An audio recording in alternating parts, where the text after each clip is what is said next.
have an article on this, but you have been having a spat back and forth with the lawyer for Dinesh. Article. Open up my latest article on Dinesh I put out yesterday. We'll talk Okay, about hold on. But before we do that, explain who Dinesh is again for people who haven't been following and why you are covering his case. Dinesh Shirvan is under investigation by the authorities for the death of Aaron Delator, a Texas high school football coach. What he did, Dinesh put out a bunch of things that he claimed were fact, and every one of them was false. And he basically started harassing this guy. He got his article and harassed the guy. No, yes. This is okay. Now. So what this guy does, I started covering this guy because locally, it was in Eugene Volokh, the great law professor's blog about how this case in my backyard in Fort Myers Federal Court was talking about issues of doxing and everything else. And so this guy Dinesh and this couple, one who's a plastic surgeon and his wife, who was in an encounter in a Dunkin' Donuts parking lot. Well, her video went viral. And she got canceled. And so his whole business is quote unquote cancel culture. So the case was about the First Amendment, the limits of doxing, who can sue who, and they're both suing each other. So I started covering the case. Well, this asshole Dinesh in plain English and his lawyer Nick Chiappetta from Lake Worth and West Palm Beach, Florida, turns around and they basically wanted me to cover them in a certain way. They didn't like that I was calling things quote unquote down the middle, that I wasn't taking sides. And so I actually dug into this cancel culture issue. What I realized is that Dinesh is the culprit. Dinesh is the bad guy. The guy has a cancel culture mob that he's cultivated on TikTok. And what it does is it goes and attacks people, and he creates this mob of thousands and tens of thousands and hundreds of thousands that will go and start tortiously, harmfully interfering with people's lives, their businesses. They'll dox them. They'll put their addresses. They put the addresses of their children's schools, their places of worship. They'll put it online. Well, he hasn't done this just to ordinary citizens. He's done this to Supreme Court justices. One way that he became notorious was he was the guy. In 2022, Dobbs came down and he doxed the Supreme Court justice's address in violation of 115. Now, I was watching the Pam Bondi confirmation hearings earlier. That woman is a superstar. She's going to get no, General. We got to call this guy Chiappetta. I'm calling him Chiappetta. So Chiappetta has been having like a tiff with one of the guys who writes on your website, Thomas Nash. Now you have said that that's a pseudonym, that the guy wants to remain anonymous for a variety of reasons. As I pointed out, my favorite journalist is a woman named Nellie Bly. Her given name, her birth name was Elizabeth Jane Cochran. She wrote under a pen name. It's not unusual for people to write under a pen name, so it doesn't make you not a journalist because you're not using your real name. And this guy Chiappetta is demanding to know, and he's saying that you're Nast. Are you Nast? I am unequivocally not M. Thomas Nast. Right. Now, so he wanted to do like a call with Nast, and Nast agreed to a phone call, and Chiappetta said, no, we have to do a video call, and he refused to do anything but a video call. Yeah. What's going on there?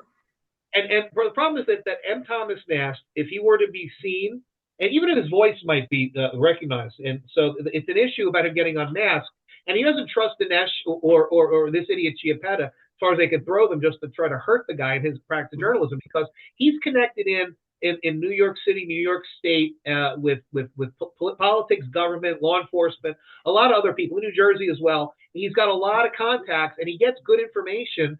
He's a source, but he's not a source. He's beyond a source because he actually writes stuff too. He writes with me, he writes with others that I write with. And what he does is, if he were known that he was the quote unquote source or the writer, his sources would dry up immediately. So the truth would not be able to get out there as part of a free press.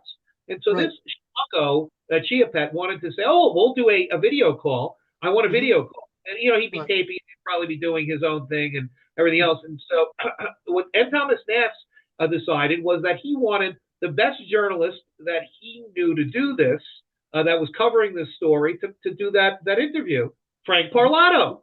He said, Frank Parlato, and we spoke to Frank last night and said, Frank, would you actually do this video call on the Zoom? He's like, yeah, no problem. I'd love to talk to Nick Chiappetta and to Dinesh, to his wife, and to get their side of the story. I'll cover it fairly. He's been doing this for years. And so, he's written a couple articles about the cancel culture already, and we're looking potentially to do a documentary, and he could probably even pay these guys appearance fees, Frank, to sit down and talk about what's going on, what they do as part of the documentary. Frank's the real deal when it comes to that stuff. And so, idiot Chiappetta, who's basically an ambulance chaser and a dog bite lawyer, says, no, we're only going to do it with M. Thomas Nast. And so I think his point was he was trying to confirm that you are not M. Thomas Nast. I'm saying and doing an interview with Frank wouldn't confirm that. I'm saying that I'm not M. Thomas Nast. I will say that Chiappetta doesn't believe you. I will say it to the federal court judge. I will say it to anybody. He's not going to believe me anyway. He won't believe a goddamn thing that comes out of my mouth. Right, and look, he's a woke idiot. Okay, Nick Chiappetta, Dinesh Nashirvan, woke idiots. They had videos of asshole Dinesh dancing on Donald Trump's grave. Well, guess what? 5 days, buddy boy. 5 days. There's a new sheriff in town. No one's going to be dancing on his grave. Trump is taking over. You mentioned you mentioned Julie Holberg in this. And we both mentioned her because she got subpoenaed. Part of this is this guy, the lawyer, is trying to subpoena a bunch of information from you. I don't know if they called it a subpoena, but you're fighting that subpoena, and I'm sure it's going to be quashed. It's totally ridiculous that he's trying to get you to reveal a whole bunch of stuff related to what you found on this case. And by the way, it's completely irrelevant regarding what the substance of the lawsuit between the two of them. Mike. And the fact is that these judges have let it get this far is what's bewildering to me. I thought that Article 3 judges were powerful. They're just sitting around, and if they would come around and say, knock this shit off, asshole, then they could do something. When you're an Article 3 judge, that's the problem. I'm used to very strong judges. I'm used to Jack Weinstein up in New York in the Eastern District, one of the greatest judges ever. I'm used to Richard Arcara in the Western District. That if they look at you, they look at you the wrong way, you know that you're fucked. You have the fear of God in you. I don't see that down here with these judges. It's like a joke in this case. You practiced a lot in this case, but the bullshit ambulance chaser case, money grab, lottery ticket by this guy who would be doing dog bites, Nick Chiappetta, if it wasn't for this bullshit case. And this guy who's a glorified, I don't know what he is. He's not a journalist, but he creates content, and his whole platform is going to be shut down in a couple of days on TikTok. And he harasses people for a living. He's probably going to end up in jail for what he did to Aaron Delatorre and the devastation he visited upon hundreds of victims.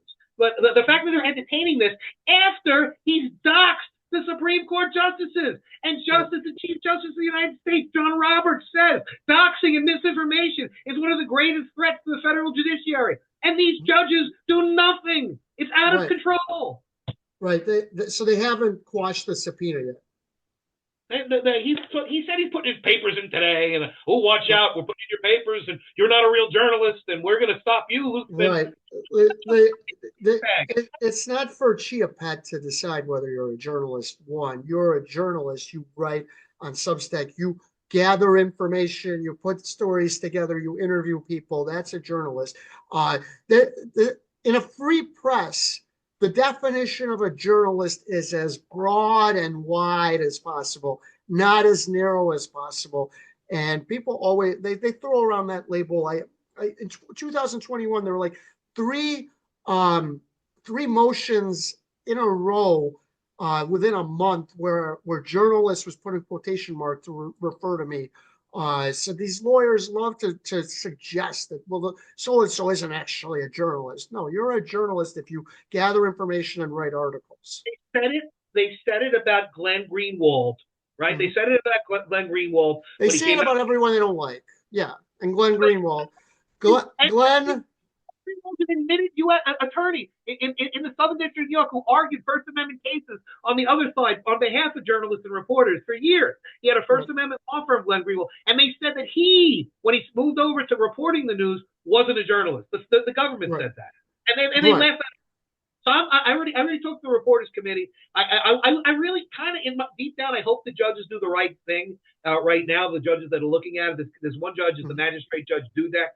He's supposed to be looking at this. I don't know. The 20th is the date I'm supposed to quote unquote comply with their via subpoena, which is Martin Luther King Day, and is also the inauguration. So we know they hate America, and we know that they're probably racist too because they have no respect. So the judge hasn't ruled on whether or not you have to comply with that subpoena.